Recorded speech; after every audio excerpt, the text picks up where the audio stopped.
Go ahead. Go ahead. Oops, sorry guys. In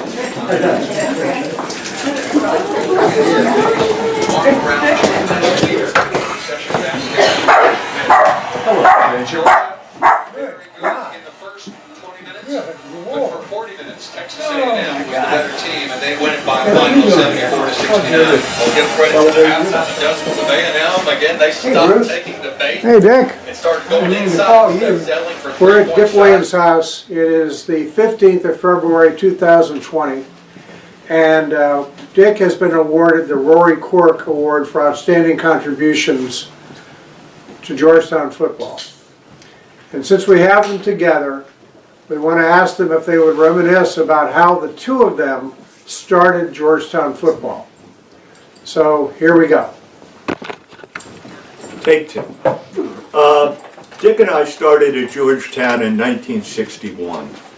And at the time, Georgetown had stopped playing big-time football in 1950, and there hadn't been any football for 10 years. But the equipment was still around. And Georgetown ran a tackle intramural program, about 25 guys on each of the four classes, 100 players playing, graduate students who played college football were the coaches, referees, all-star game, playoff, 6-game schedule. It was college football, but with only one group of college football players, Georgetown guys. So Beanie. Beanie. So I got the idea in my head sometime in the fall to try to figure out if there was any way you could take the intramural program and convert it to a college program and do it with a reasonable amount of money involved. And I went down to see the head of the intramural program. It was a guy named Mr. Murtaugh, and I said to him, "How much does it cost to run the intramural program?" And he said, $6,000. I said, "How much would it cost to run if we transferred it over and played college games?" And he said, "I have no idea." And he further said, pointing toward the Healy building, "The people up in the Healy building have absolutely no interest in reviving football." And on that cheery note, I went down the hall to the sports information director's office, and Georgetown at that time had a student who was the sports information director. He was a sophomore in the college, who was a history major, and his name was Dick Williams. And I stopped in and I told Dick about my unpleasant talk with Mr. Murtaugh, and then pitched the idea that if we could come up with data, maybe we could write a report and convince the powers in the Healy building to reinstitute football. And Dick looked at me for a second, and I waited for his response, and I think there were three possible responses.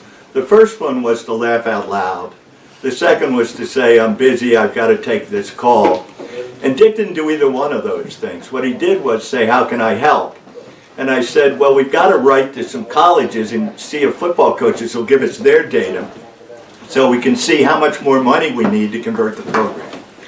And Dick reached up on his file cabinet and he had a book which listed all the schools in the Eastern Collegiate Athletic Conference, and there was a tab for football. And Dick and I went through, starting with the A's. I think with the A's we took Albright and Amherst and went down. No, wait, don't forget Adelphi. Was it well, Adelphi, and we got down to about the W's when we hit 50, and I think it was like Williams and Wittenberg or something. But anyway, we had 50 schools. Then we decided we need to have a cover letter and a questionnaire to send to these 50 coaches, asking for all their football budgeting data that could then be put into a report, which if the numbers worked, maybe we could say you can play college football for a very small increase in cost, and here's how you do it. And I couldn't type, and I didn't have a typewriter. Dick could type and had a typewriter. So we composed a letter, which I think was a little misleading, saying Georgetown is exploring starting football again. Well, that wasn't quite accurate unless the two 19-year-olds in the room were the people exploring starting football. But we composed the letter, and then we asked this intrusive questionnaire: how much do you make? How much do your assistants make? How much does a road trip cost? We went through basically everything. It was 20 questions or so. And the last question was, do you think knowing what we're trying to do, is there any likelihood that Georgetown would be welcomed back into college football? And Dick ran these letters off on the precursor of a Xerox machine. It was a mimeograph machine, I think. And we put them, as I recall, and this may have been mail fraud in a way, we put them in Georgetown University envelopes. And the return address was Dick's office in McJunta Gymnasium. So if you're a coach at Adelphi or Wesleyan, you're thinking this letter possibly is coming from Georgetown, when in fact it's coming from Dick and Rory. And we send them off. I think we used, stamps were 4 cents in those days. I think that we misappropriated $2 worth of McDonough gym money to send the letters out, but when we get to the punchline the first game, I think they got their money back. And we sent them off, and nothing. And I'd stop in periodically and say to Dick, anybody respond yet? And he'd go, no, nobody responded. And finally one came in, and we opened it and had information in it. And the last thing about the question was, do you think Georgetown could do it? I forget the coach.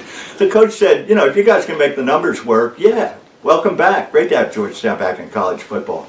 And then the letters poured in. And we got 49 responses. 48 people said, heck yeah, you can do this. Here are numbers, you know, go at it. One guy said no. As I recall, we threw that guy's letter out and just stayed with the 48. But took those data and averaged them out in some way. Long story short, we determined that if you took the $6,000 from the intramural program and you could come up with another $6,000, schools like Amherst and Johns Hopkins and Wesleyan, those schools, they were playing football for 12 grand a year. So the question was, where do you get the 6K? And that came up with some, we're not good math majors, that if we played 3 home games and 3 away games, and 2,000 people came to each home game, and we charged $1, 6,000 right there, and we added the 6,000 to the other 6,000, and said it's that simple. Wrote up the report. I got my father's secretary back in Philadelphia to type it. She did a great job with all these bar charts and stuff. And we attached the 50 questionnaires so people would know that we weren't making these numbers up. And took it up to the Healy building and left it with, I think, the president's secretary, and did not hear a word. Footnote, we never heard a word. They never formally responded to the report. But at the end of the 1963 intramural season, we were going to play one football game as an exhibition against a small college in Maryland with our all-star team. The game was scheduled for November 23rd, 1963, and on November 22nd there was a national tragedy. President Kennedy was killed. And the country went into mourning and the game was canceled. And in 1964, if they thought we were going away, we came right back and said, okay, let's rewind the film and let's play another game at the end of the 1964 season. And we did, and if you go forward 4 or 5 years, the next year 2 games, the next year 3 games, then they abolished the intramural. We're back playing club football, which was kind of renegade. Some of these teams are pretty sketchy, but it was football. And then in 1970, Georgetown appealed to go back into the NCAA, and were accepted.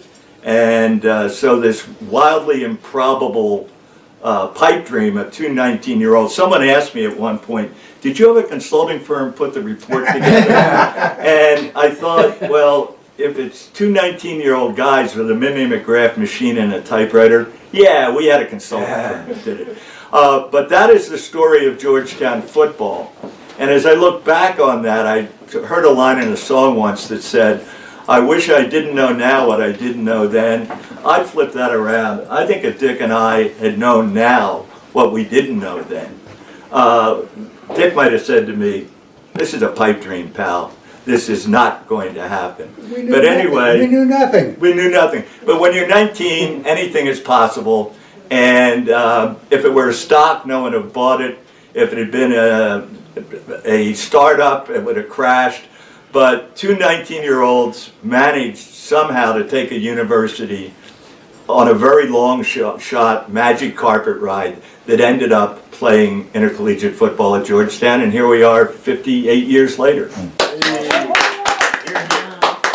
Good Dick, I'd like to add some points. Dick, there's a little color that you could add for us. I think I can. I was in a precarious position because I had an athletic scholarship to do this sports information job. So I couldn't go against the administration in any way.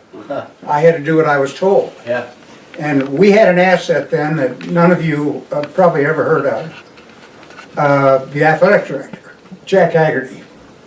Yeah. Bowl teams, Running back. took team to the Orange Bowl. All-American. All-American himself, Hall of a Famer. huge Still got a war asset. hang up on. He risked his job in a way to help Rory and me because he believed we should be playing football. And so if we had a consultant, it was a guy who'd been to the Orange Bowl. But Rory's left out some fun stuff. He sent a copy of our survey to one Woodrow Hayes at the Ohio State University. And Woody Hayes responded. Oh, that's great. And Rory, am I right that he said he spent $100,000 on football? Says about it. Yeah. About right, wasn't it? The questionnaire said that the Ohio State University spent $100,000 a year on intercollegiate football. And, you know, he looked at me, I looked at, well, but in the end, Rory's right. There were a lot of teams, a lot of schools that wanted to see Georgetown come back. And Rory's leaving out a piece that never gets mentioned. Our movement spread. And at the time, it was unthinkable at the time. But Rory's persuasive work and the quality of his written report led student movements to form at Fordham, NYU, Santa Clara in California, and was it St. Mary's in California? I don't recall, could be. But all of a sudden, schools began resuming football, and the idea, and what Rory didn't mention, and I'd like to stress here, is that we didn't want scholarship football. The name of our group was stupid. We were the Football for Fun Committee, so that the administration didn't get spooked thinking we wanted 50 scholarships. We wanted no scholarships. We wanted intercollegiate football for students who wanted to play, right? That was all we wanted. And we got it. And the rest, as Rory said, is history, but that thing spread. That's why our first opponents, when we returned to football, were Fordham and NYU, because they joined our effort. Don't you think? Didn't you go up there and speak to some group? I did. They had me up. I was quite embarrassed. It was some big football dinner like the Waldorf Astoria. And they were giving out awards to like big D1 football players and coaches. And I was there in the only suit I owned and said a couple of words, or I think I got introduced and didn't say any words. But yeah, they actually recognized the Georgetown representative for football, so-called, by ourselves, to this meeting. And it was the National Football Foundation and Hall of Fame at the Waldorf. And I never knew whether the people in the Healy building were charmed that someone was up there at age 19 as the representative of Georgetown, which wanted nothing to do with this. Dick, one point I want to add about Dick that's important, I think. After this club football movement started, we went back into the NCAA, but none of the NCAA schools were particularly interested in playing us. And we were struggling for a while. The only schools we were playing were other club football teams that had stayed with it for a couple years. I did math before I came down here to see Dick. In the first 7 years, we played nine different teams, a couple each year, then 3 and then 5. We played 9 different teams. Of those 9 teams, 6 of them were part of this football for fun movement. They all dropped football. So in 1970, we were kind of orphaned in trying to get opponents. And Dick did something which is an important part of this. We had a model schedule, and there were a number of schools, but one of the schools on the list, because it was close, was Johns Hopkins in Baltimore. We said, established Division III now football school, and we thought it made a lot of sense. Dick set up a meeting, he was working in Baltimore at the time, with a guy named Marshall Turner, who was the assistant athletic director at Johns Hopkins, and we sat down, had lunch with him, and we were trying to pick Marshall's brain on why won't any NCAA teams play us? And he said, well, you know, whatever it was, 30 years ago, you guys were in the Orange Bowl. In essence, there's a suspicion out there that this is going, you know, he didn't say it this way, but in 5 years' time, you're going to be playing Penn State in Maryland, and nobody wants to be the stepping stone for you guys to go back. And basketball. And yeah. And we were big time. Yeah, we were moving up in basketball with John Thompson Jr. So he said there's a suspicion out there. And Dick and I think, spent a pretty good time with Emil telling him, one, Dick had worked in the athletic department. He pointed out, no one in the athletic department is advocating anything like that. We knew for a fact no one in the administration was advocating it. And there were two at this point, 22-year-olds sitting, 23-year-olds sitting across from him who had been integral in writing the report, which said, we don't want to go there. We're trying to keep it where it was. And Marshall Turner left, and we couldn't read whether he thought what he thought.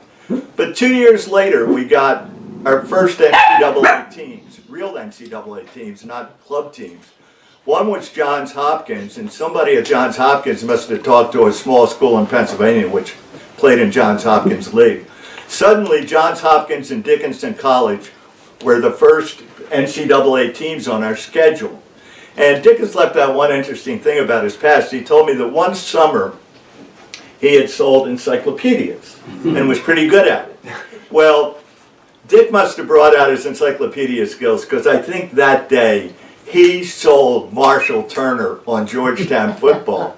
And then we get Johns Hopkins, then we get Dickinson, and then the floodgates. Franklin and Marshall, some great old schools. All these schools came up, and my thought was, if Dick had kicked me out that first day, we probably wouldn't be here. If Dick was a lousy salesman, Marshall Turner would have gone, we're never going to play those guys.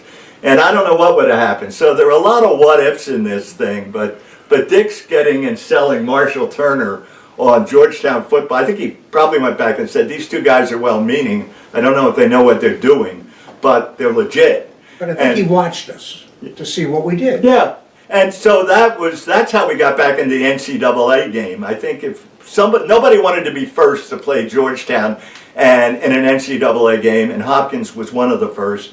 And Hopkins gave us legitimacy. I think if it had been some school you'd never heard of, it would have been a different story. But that's a little anecdote that I'd share. And the great Jack Haggerty, a giant, look him up. I spent hours with him conspiring. And I remember he decided that first game, the one that Rory mentioned, had to be canceled.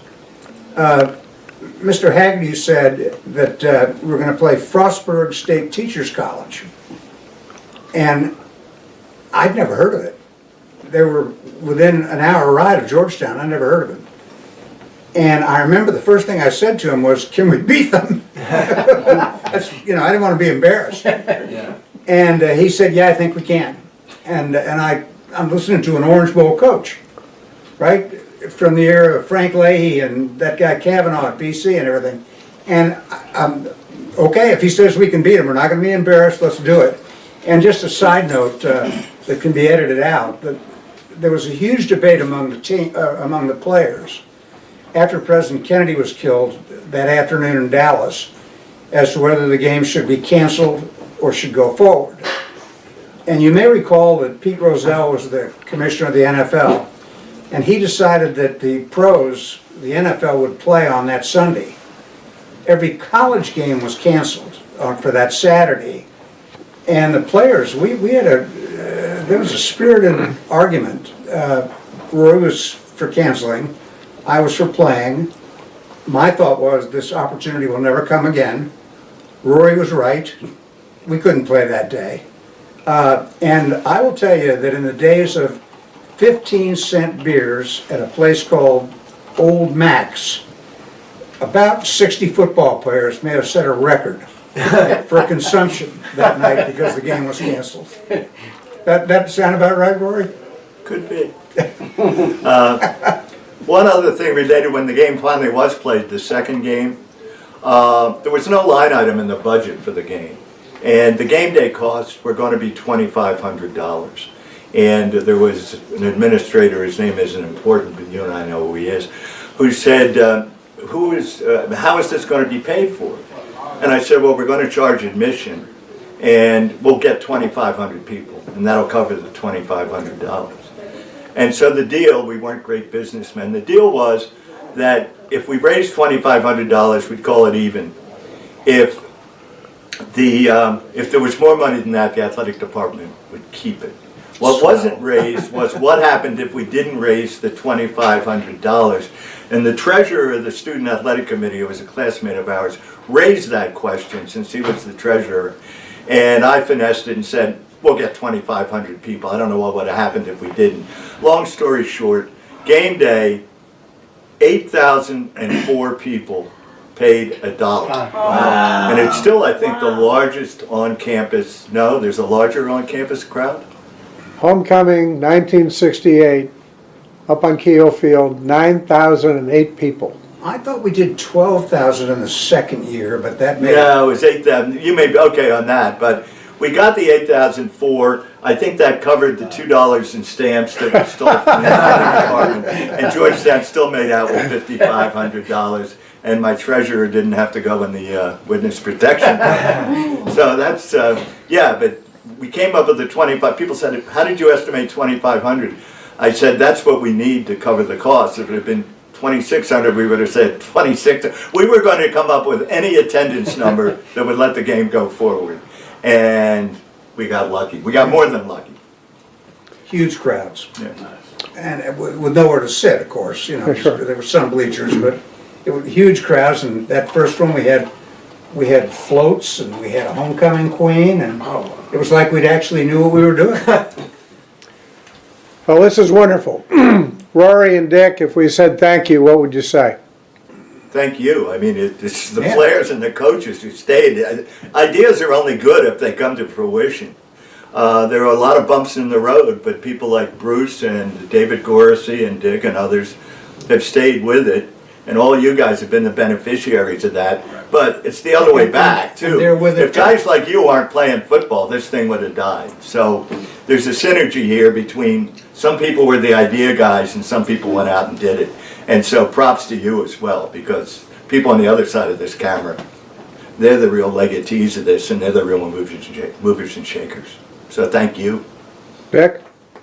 Oh, we've been through so many ups and downs, and yet we got kicked out of Division I because of basketball. We've had all kinds of ups and downs. We had coaching changes that some of us liked and some of us didn't. And we've had games, for example, years ago when Fordham went full scholarship, and Coach Glacken didn't want to play them, but we had to play them, and we lost 11 starters to season-ending injuries because it was such a mismatch. But everybody came back, and that's Rory's point. I think we've just had a continuity that in these last few years, without Bruce Simmons, it wouldn't have happened. But now we have a core group, and I encourage you, former players, to join us, stick with it, make sure we're organized, make sure we're doing the right things, make sure that if we're at that god-awful stadium at Columbia, that we have a nice meal after the game, right? And we'll make this thing continue to work, and we're going to start winning. I thought this last year was an absolute fluke of losses, and I've got confidence that we'll start winning. Thanks, guys. Okay, Dick. Intimidated.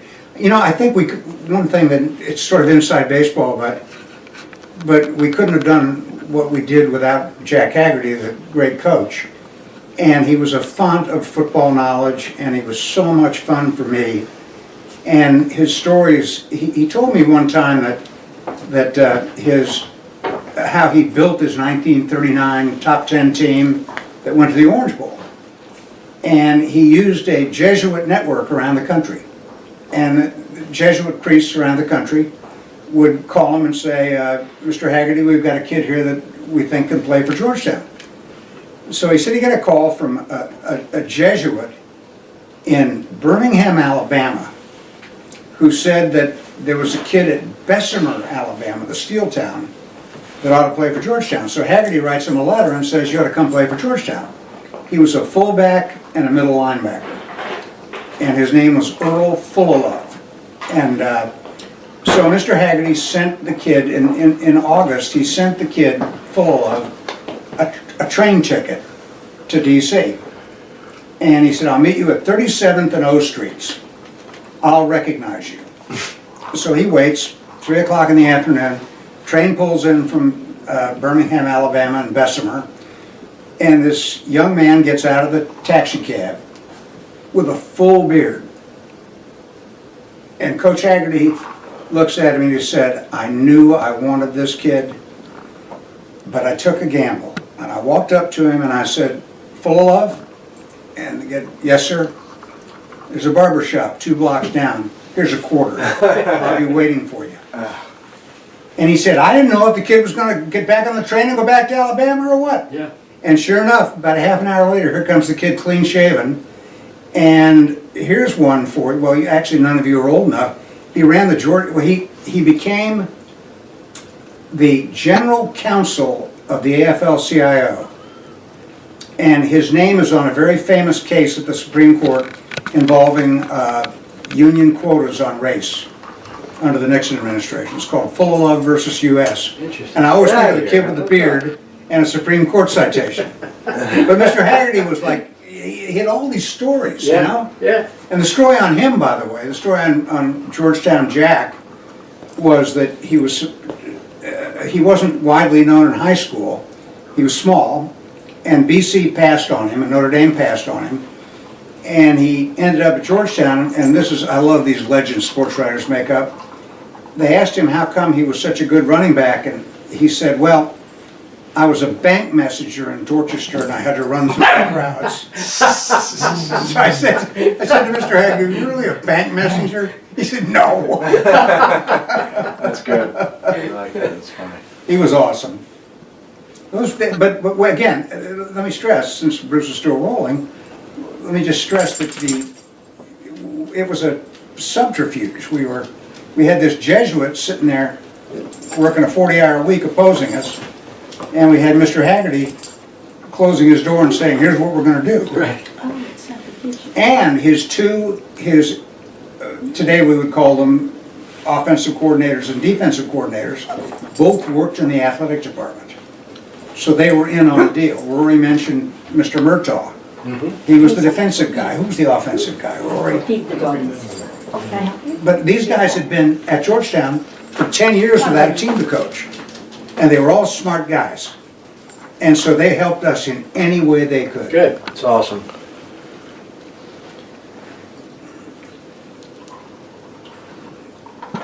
Bank messenger. Hilarious. Yeah, I love that. Dorchester, Mass. That's how I got so fast, just bang.